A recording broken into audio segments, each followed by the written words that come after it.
Hi everyone, good morning. My name is Abigail Littleton, and I am the Assistant Director here at the Leadership Institute. And we welcome you to our first Disruptive Leadership webinar of the year. And over our time together, we do hope to make this webinar interactive. So we will be using the chat feature, and I will pause the speaker throughout for your comments and questions to be addressed. And today's session will be led by Dr. Kelly Baez, and she is a trauma therapist, certified first responder counselor, and resilience expert with over 20 years of experience supporting high stress professionals. She combines neuroscience, psychology, and practical tools to help individuals and teams prevent burnout, build resilience, and reconnect with purpose. So let's welcome our speaker to the chat, Dr. Baez, and I will turn it over to you. Wonderful. Thank you so much, Abigail, and welcome to everybody who's joining us today. I'm really glad to be here. And I want to kind of jump in and just sort of set the stage for the science of happiness in leadership. Because when we talk about happiness in leadership, it often sounds like soft skills, optional, maybe a little bit too personal or a little too woo even. But the fact of the matter is that neuroscience and psychology show us that happiness isn't just a personality trait. It's actually a capacity. So we're going to start thinking about happiness as a capacity. And with that, it's the internal state that allows people to think clearly, stay engaged, and act with integrity, especially under pressure and especially in those high stress professions. So here's the key idea that if happiness is a capacity, which it is, then it's going to matter to leadership because leaders shape the conditions that are either going to protect or erode that capacity. I want to be clear that this session isn't about being upbeat. That's not what we're here for. There's not going to be any fun icebreakers and things like that to make you laugh. What I want to do is to show you that this is about how leadership affects the nervous system and not just of the individual, but actually the whole organization or the team that you're leading, and how emotional stewardship of that becomes a way to lead with a strategic sort of competency. So we're going to jump into that. And again, if you guys have questions, definitely feel free to put it in the chat as we move forward. Let's see. There we go. Oops. Okay. So I love this quote from Bishop Desmond Tutu because I think it really speaks to the work that we're doing about being good leaders, being emotional stewards of the teams that we're leading. And he says there comes a point where we need to stop just pulling people out of the river. We need to go upstream and find out why they're falling in.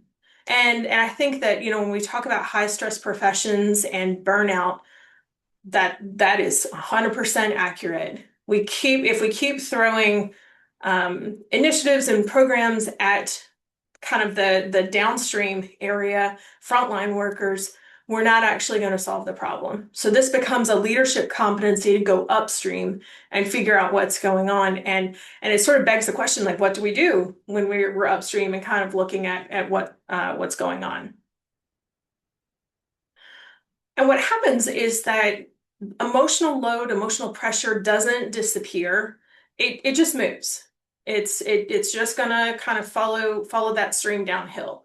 And so what we see is that pressure enters through strategy or urgency or change kind of at the leadership level. And if it's not held intentionally at that point, it's going to migrate.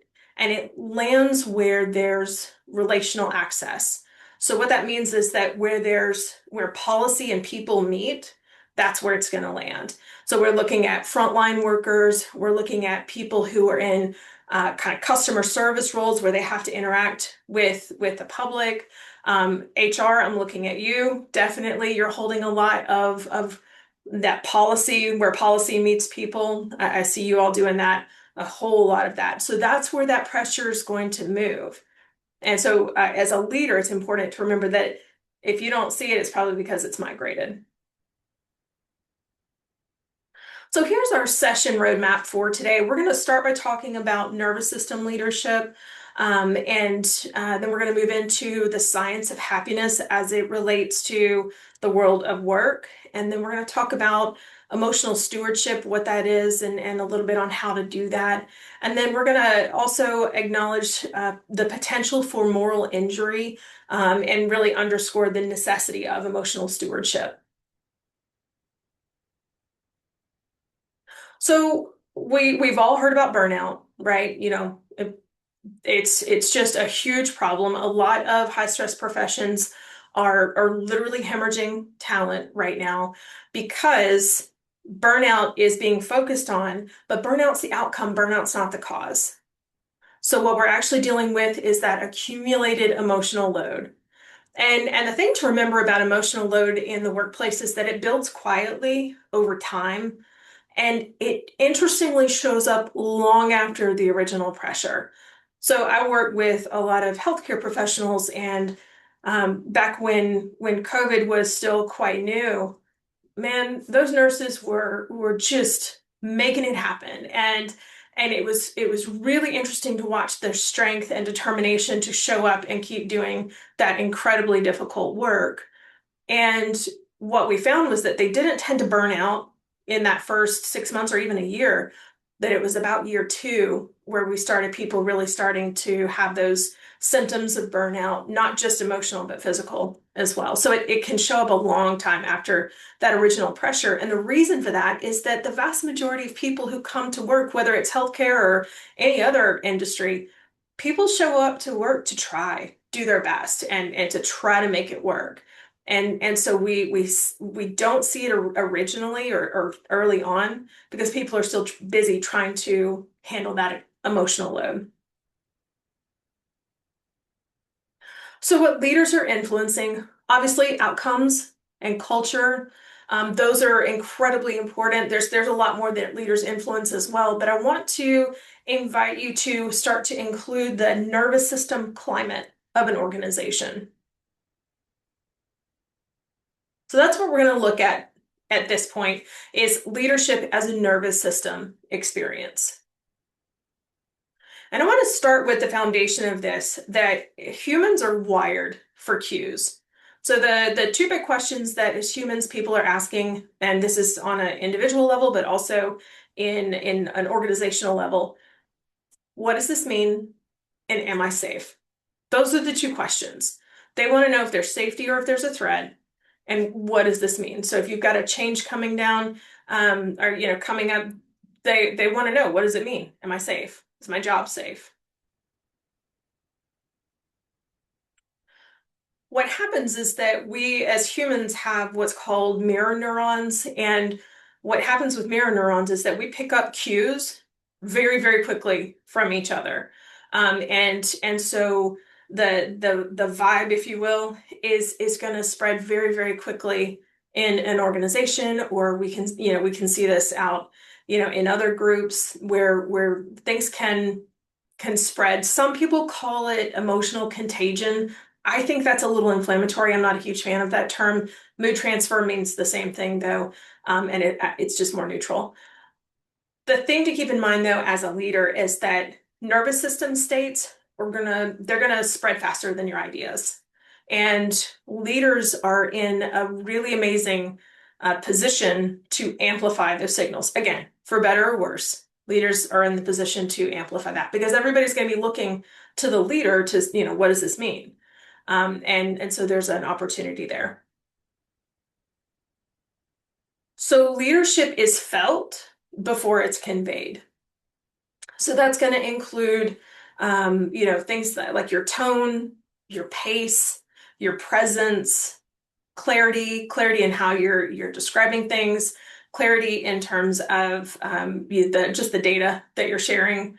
And so a lot of it is that internal work that you do before you start conveying that. Because again, people are going to want to know, using those kind of mirror neurons, they're going to want to know what the real deal is before you start talking.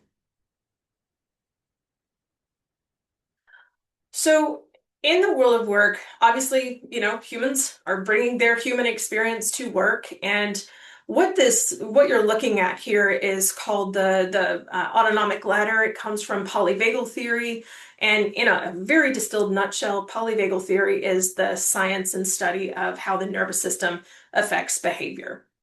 So we're going to look at this as it relates to the world of work. So at the top there, you'll see the ventral vagal. That's in blue there. It's where you're feeling safe, where you're feeling secure, very calm, very connected. In the world of work, that looks like people being very collaborative and creative. That's ideally what you want. That's where people do their best thinking. If for whatever reason people drop into sympathetic, which is that fight or flight place, they're going to feel stressed, anxious. We see a lot of urgency and unnecessary urgency in some organizations, and we're also going to see people being more reactive, definitely not feeling as connected. So that sort of falls away, that sense of connectedness. And as humans, we need to feel connected to feel safe. Um, I want to say that it's not disordered to drop into that sympathetic state. It's not a bad thing all the time to be in fight or flight.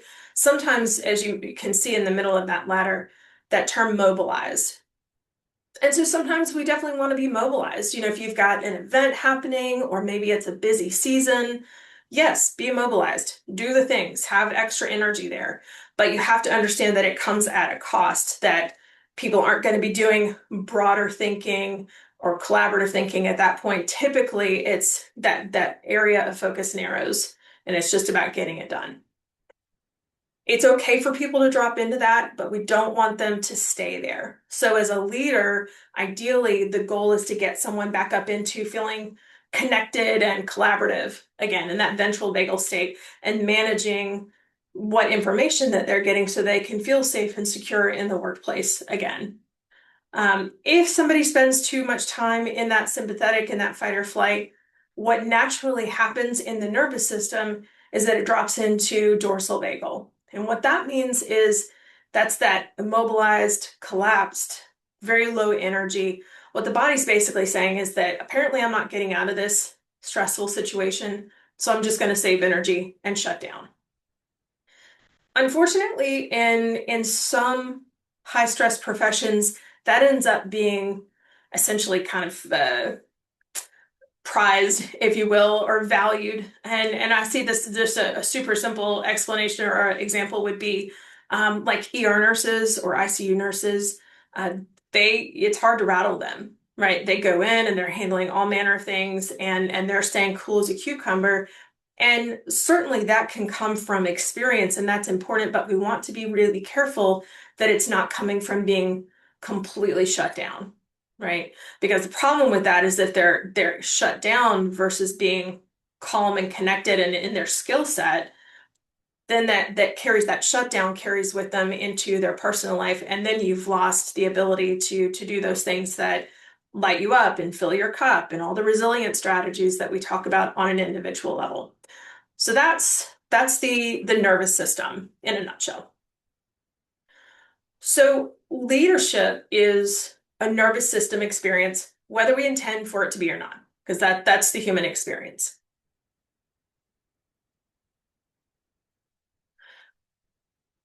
So the knowing that that's the nervous system experience, the kind of the mantra, if you will, is that state before strategy. So nervous system state is going to come before any strategy you try to convey. And the reason for that is that the nervous system, depending on where a person is individually, or if you're noticing kind of the nervous system or the vibe of the group, the nervous system sets the range of available responses. So if they're in fight or flight, they're under threat, their thinking or their interpretation of what you're trying to convey is going to narrow. If they're in safety, their perspective widens. They feel a lot better. The bottom line is that you can't access strategy or values or creativity from a dysregulated state. As I mentioned before, the chronic activation, so if you spend too much time in fight or flight, it does reduce your cognitive flexibility. It increases reactivity and urgency. And so what you might end up seeing here is people, being a little bit more at odds with each other, sending off emails that maybe could have used 24 hours to mellow. You might see eroding empathy and patience. And I will say, just as an aside, empathy decreased about 14% after COVID, just in general in the world, empathy decreased, and that is a tremendous loss of empathy. And we're still a little bit slow to get that back. So we absolutely want to protect empathy. And again, as leaders, that's a goal to protect.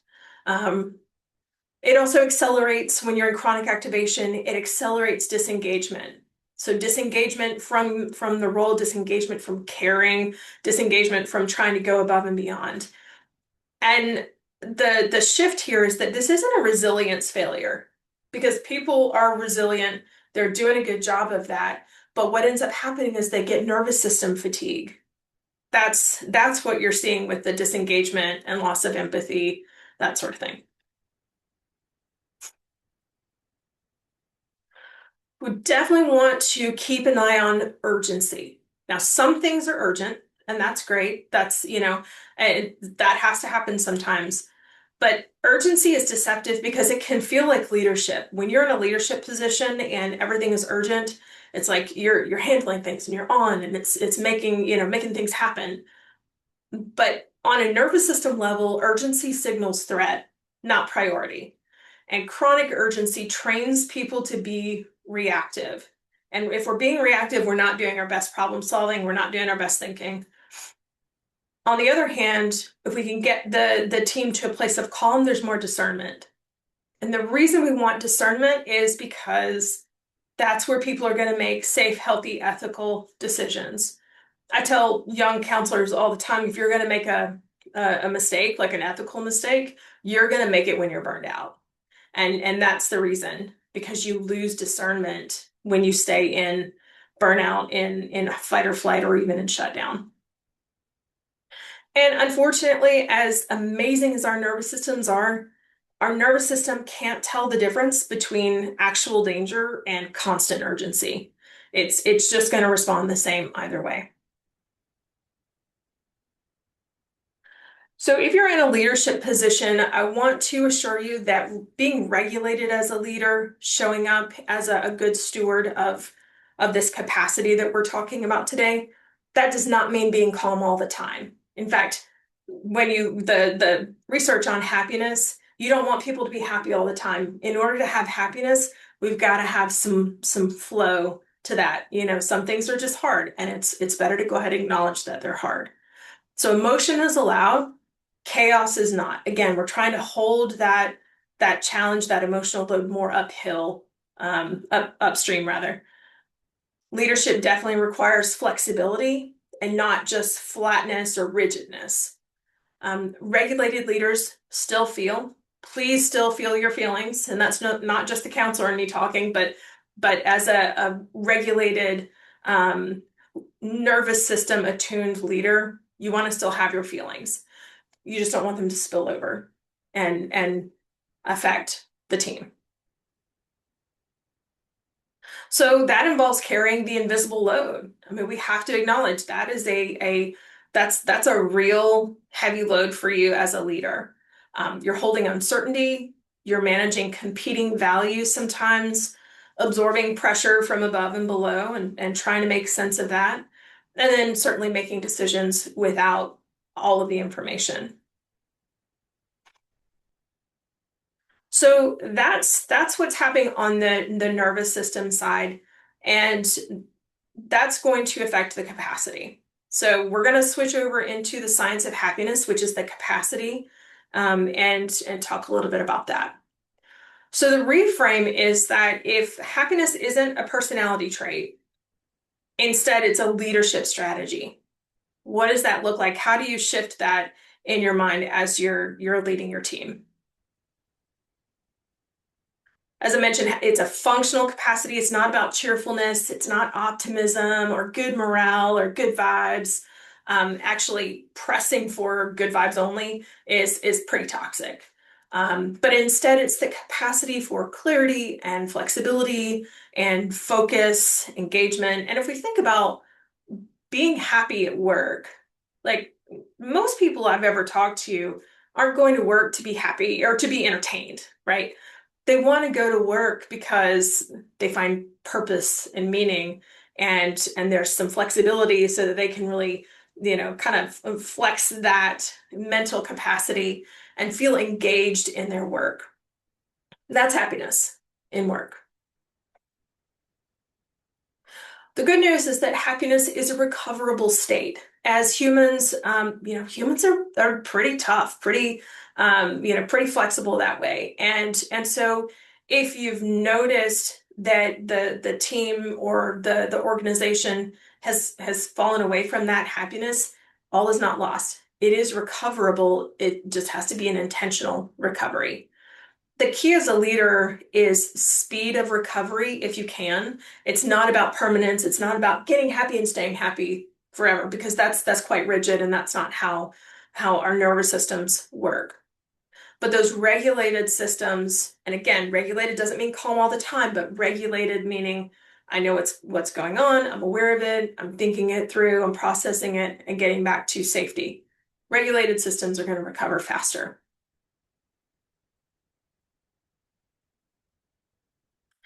Happiness also depends on Slack. And by Slack, I don't mean the communication platform. What I'm talking about is flexibility. So highly optimized systems, they're lovely. They look so good on paper, but in terms of resilience and happiness, they're pretty brittle. They're not going to be able to withstand some sort of big change coming, and they're going to collapse under the strain of that change. On the other hand, when a leader can hold space for time margin, emotional margin, and cognitive margin, a lot changes. The organization as a whole is happier and is more engaged and has much less risk of burning out. So with time margin, that's that time to think things through, have the ability to respond versus react, even time to recover after some intense experience, or getting into fight or flight with some urgency there. Emotional margin is where there's an opportunity to have some feelings. Unfortunately, there are organizations and leaders who sort of expect and communicate that expectation that everybody's got to, positive, let's think positive and make this happen. And that closes that emotional margin. So we want to open it up. It's absolutely okay for people to have a full range of emotions. Now, obviously, they're responsible for managing their emotions, but to be able to see them and hold space, if you want to be mad around the water cooler, be mad. That's okay. That's good data. Okay. And then cognitive margin is the ability to, again, think things through, and to have some creativity and agency over some problem solving.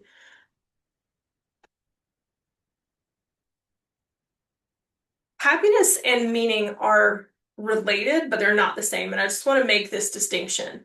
So if you have meaning in your work and you're not happy, that leads to what's called sacrifice fatigue. If you have happiness and you don't really have any meaning in your work, but it's pretty chill and you're fine, it ends up feeling hollow.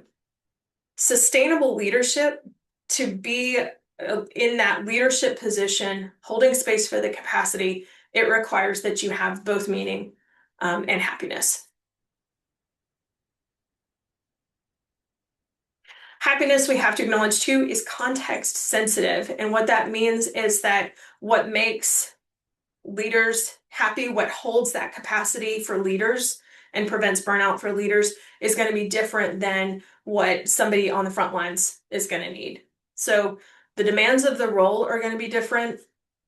Power and agency over the decisions that are being made, that's going to be different depending on the context and the role that a person is in. Exposure to risk, and not just exposure to risk, but the agency that that person has to change that risk, or to make sense of that risk, that's going to affect happiness.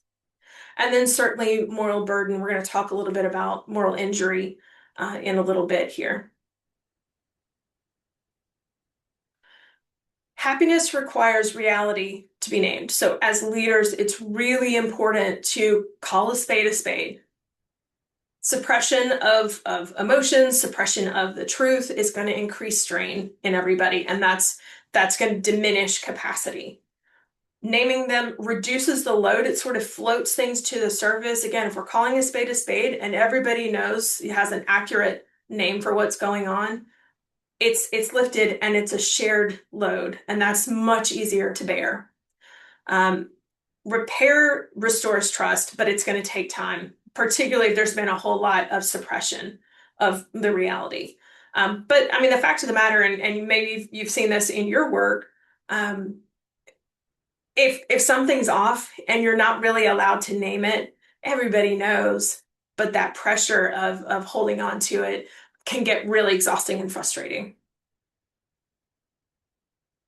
So this is some research on happiness and what we can and can't control. This comes from research by Sonia Lubomirsky, and I will say that her research comes up with the same numbers as other researchers on happiness, maybe just a little bit of variation, but the trends are very similar. And what she found was that happiness, there's about a 50% genetic component to happiness. So if your parents are fairly happy, then you're probably going to be fairly happy. You've got a good start, right?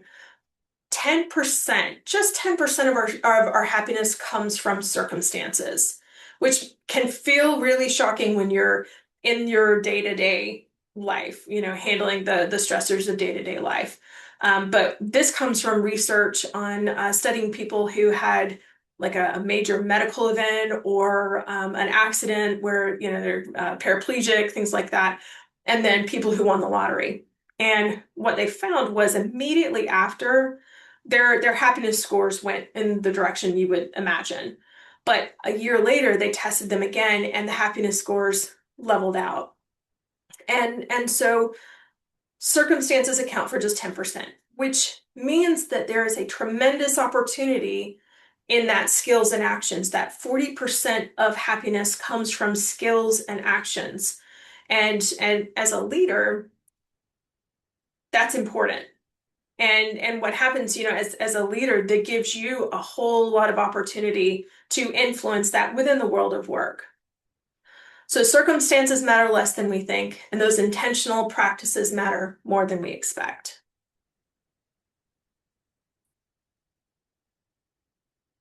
Let's see, was there a question? Oh, Lubomirsky, Sonia Lubomirsky, Lybo, I believe. I can find that, but it's Lubomirsky. And I'll be honest, I had to practice saying that for like an hour when I first found that name. Okay, so as a leader, obviously we want to be very well boundaried. And what that ends up looking like in terms of the influence that you have with your team and their happiness is how you respond to stress, how you regulate under pressure, how you frame challenges, your word choice, your clarity, how you're interacting with others. Are you looking at them? Are you kind of looking at your phone? And then how you communicate boundaries and expectations. And what I mean by that is how you communicate your expectations for work, for urgency, for time off, what people do in their time off. One of the most destructive habits I've seen in terms of resilience and capacity in the workplace is when bosses expect their team to be on call, like unofficially on call. And so like on weekends, I mean, and because people don't get a chance to really regroup, unwind, kind of process the week. So if you're in a situation where you're being expected to be on call, or you're a boss who kind of expects people to be on call, I would really encourage you to give that some consideration, because that's a boundary overstep that has massive implications in terms of burnout.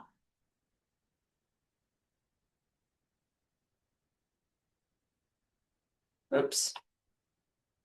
Okay, so the flow of this is that the individual state, that nervous system state, gets filtered through leadership presence, because again, people are going to be looking at the leader to sort of indicate like what's the tone, what's the nervous system climate, and that's how that gets established. So happiness isn't something that leaders demand. It's not something that you have to make people do. It's something that leaders demonstrate and protect.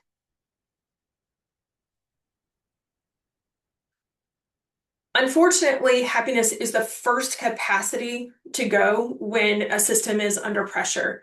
And the reason for that is that it requires excess bandwidth. It requires to be calm. A lot of times we end up feeling like being calm is like the easiest place to be. But if you've ever been in a situation where you've been stressed and you still have to show up in a calm way, you know it takes energy to be in that calm, regulated place. Um, it depends on psychological safety. And unfortunately, we have leaders who, or even just individuals in the workplace who don't cultivate that psychological safety. So maybe one leader does, and another leader, will shame you or blame you for having an opinion, or even worse. I've talked to people who will have leaders like yell at them in front of everybody or throw a cup across the room. I mean, it can get really bad. So psychological safety is something that has to be protected. Um, it comes with when you lose the capacity, that happiness, it is often paired with urgency and threat. Because once there's urgency and threat, we're going to drop into that fight or flight part of the nervous system. And again, happiness can't be forced. That would be an overstep, and that would be essentially fake happiness, but it can be preserved and protected.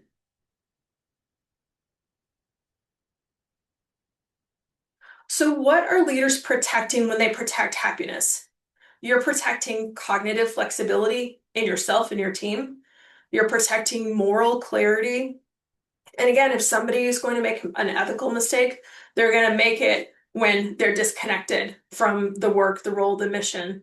Um, you're protecting relational bandwidth, not just with your team, but also with, if you're in a place where you work with, patients or customers, or, somebody comes in, that you're protecting that relational bandwidth, and then you're protecting psychological energy.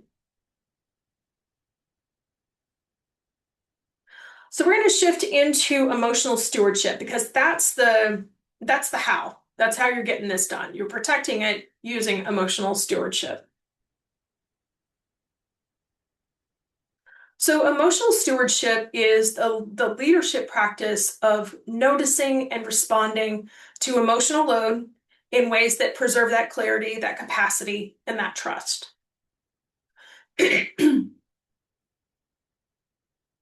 What emotional stewardship is not fixing emotions for people. It's not managing their moods on an individual level. It's not forced positivity, and it's definitely not emotional caretaking. We're very fortunate. A lot of people have access to like an EAP, or if they have insurance, they can find counseling that way. It is not unethical to suggest that somebody go and do that. As a leader, you're managing teams, not individuals. So you want to make sure that your boundaries are set there so that you don't burn out yourself. I wanted to talk about containment versus absorption, and this is kind of like empathy versus sympathy, but just on a broader scale. So absorption is taking on one's emotional load as your own, and that looks a lot like sympathy. And what happens with sympathy is an absorption is that you're jumping in the pit with somebody, and then you're both in the pit, and then you're both loaded down with whatever's going on. Whereas with containment, you're holding that emotional reality without falling into it, without becoming it. So you're standing on your own firm footing. One thing to keep in mind is that leaders don't need to feel everything to respond responsibly. You notice it, it's a data point. Emotions are just data points. And so you don't have to feel everything, but you do have to notice it so that you can respond appropriately. A little bit more on this: when stewardship, emotional stewardship turns into over functioning, we want to really guard against this. This is when you try to buffer people from all discomfort. Again, people are tough. You're coming in, maybe there's something very real is happening that's difficult in the organization and it's uncomfortable. It's okay to be uncomfortable as long as you're being real about it, as long as you're talking about it clearly. That's okay. You don't want to buffer people from it. Um, it can be overfunctioning when you're managing emotions instead of conditions. So again, going in and trying to make somebody feel better versus creating the conditions where they can find that themselves. Rescuing people instead of clarifying. This is where, sometimes people will withhold information. And what happens is, particularly when you drop into sympathetic, into fight or flight, if there's a gap in your mind's going to fill it in with the most difficult, scary thing possible. That's an evolutionary thing. That's how we survive. And so the more data you can give, the more information you can give, the better. And then smoothing things out instead of naming it. So what that looks like is like, oh, it's fine, don't worry about it. We'll get to that when we get to it, rather than naming the problem. So it's challenging because overfunctioning can feel very caring, but it's quietly eroding resilience and trust. As I mentioned before, emotions are a signal. They're just data points, and I would encourage you as a leader to note them as data points when you're thinking about the broader organization. Emotions indicate load, misalignment, or threat. Ignored signals will amplify later. So, for example, I was talking with a nurse who had a patient be really threatening to her, and it ended up not really being prioritized by leadership, and those emotions amplified, and so it ended up being where essentially down the road that nurse burned out, and it started there. Whereas if they had come to her and said, hey, this is what's happening, we get it, we see it, this is what we're going to be doing, what do you need, like handling it on that level, and taking it more seriously, that probably would have saved her from burning out. Overreacted to signals distort decisions. And what I mean by that is if you're not regulated in yourself, it's going to distort your decisions about the signals that you're getting. So if somebody's coming to you with a problem or an emotion, or if you're noticing this in your organization, if you're not regulated yourself, it's going to affect the way that you decide to proceed with that. So emotional stewardship is the ability to read that signal without amplifying the noise of that signal.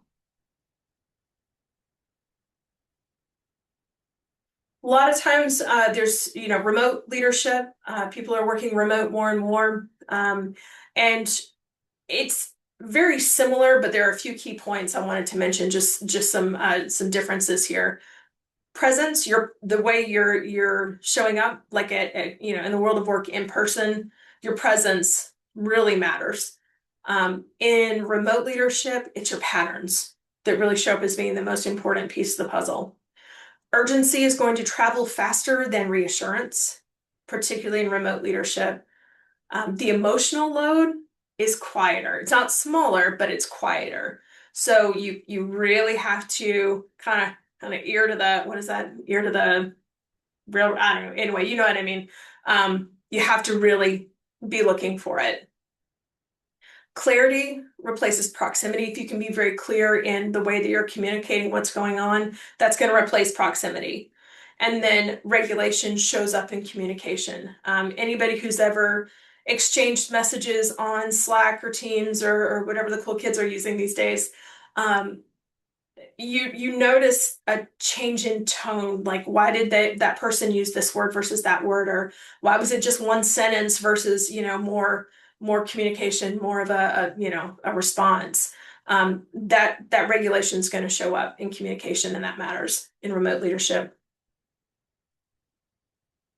So emotional stewardship isn't carrying people, it's creating conditions. The last section we're going to look at today is forced positivity and moral injury. So forced positivity is, and I'm sure that almost everybody I've ever talked to has felt this, where you're expected to show up and be positive. It's the expectation, either explicit or implicit, that people suppress or reframe legitimate strain, conflict, ethical discomfort in order to pretend to maintain morale, productivity, or cohesion. Um, and this can be, a lot of times it's not malicious. A lot of times it's that the leader is really struggling with the unpleasant side of emotions. And so there's this expectation, if everybody looks happy, maybe they are happy. Um, and I've even seen people where I had somebody tell me that her boss on Monday morning, they would have, their Monday morning huddle, and the boss would expect everybody to talk about what's one amazing thing that happened? What's one fun thing that happened to you over the weekend? Well, she's caring for aging parents and her spouse just died. She didn't have a fun weekend. And so, but there was this expectation that she show up with some fun story. And that's tremendously draining for your team. Um, so the result of forced positivity, excuse me, is that reality is minimized or bypassed. You're missing a lot of data when you force positivity. Discomfort is being seen as a problem. Emotional expression is only selectively allowed, and staying positive becomes a performance requirement. And you definitely don't want to have that as a performance requirement. So with moral injury, that ethical tension as a systems issue, what ends up happening here is that it occurs when people feel asked to act against their values, or they stay silent about the concerns that they think matter. Um, a lot of times, unfortunately, there's not a safe or realistic way for people to speak up. They fear retaliation if they speak up. And what ends up happening is that it's associated with disengagement, cynicism, and withdrawal. And that's not because people are bad or lazy or whatever. That's a nervous system adjustment. That's the way to survive that. That's an adaptation for survival. A lot of times we'll see those signals of moral injury. Let's not raise concerns right now. We just need to stay positive. That's above our pay grade. There's nothing we can do. Or prioritizing optics over honesty. So what people learn, again, it's very adaptive this way. Don't bring concerns, stay quiet, and that dorsal vagal, that shutdown, just conserve energy. I'm just gonna come do my job and it's whatever. And again, that's not a happy workplace. It doesn't create a rebellion, it does create that withdrawal. There's reduced initiative, emotional distancing, loss of meaning, quiet disengagement, quiet quitting, silence instead of helpful feedback.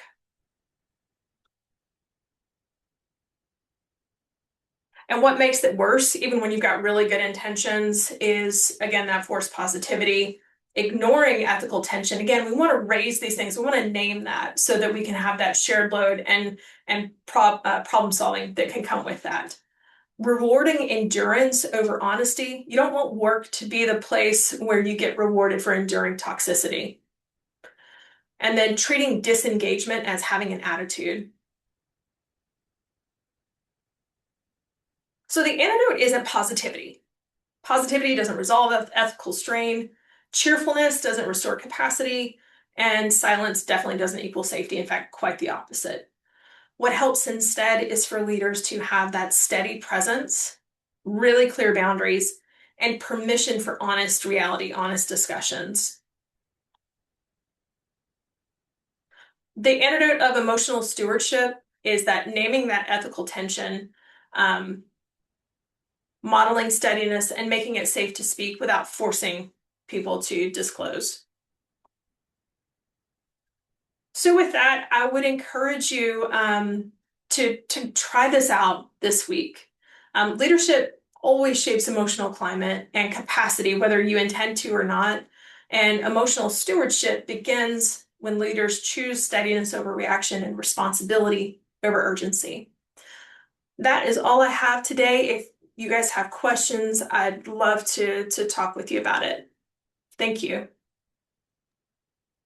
All right, while those questions are coming in, I just want to thank everyone for joining our webinar today. We will make this recording available on our YouTube channel within the next few days. And this information also will be sent to you via email for those of you who registered today. And our next webinar will be February 26th with our consultant, Rachel Jones-Smith, and she will be presenting on leading in the gray. And on behalf of the Leadership Institute, thank you and for your interest and your engagement, and we will see you next month. And I'll stick around if anyone has any questions or any follow-ups.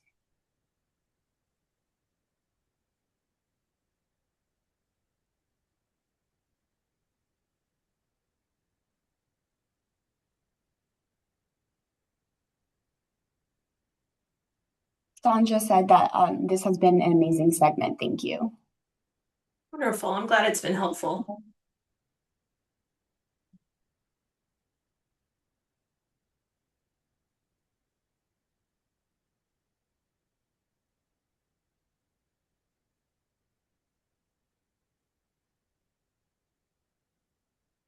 All right. Well, with that being said, thank you guys. Have a great Thursday. I'll be in touch All for the right. next webinar. All right. Bye, Kelly. Bye.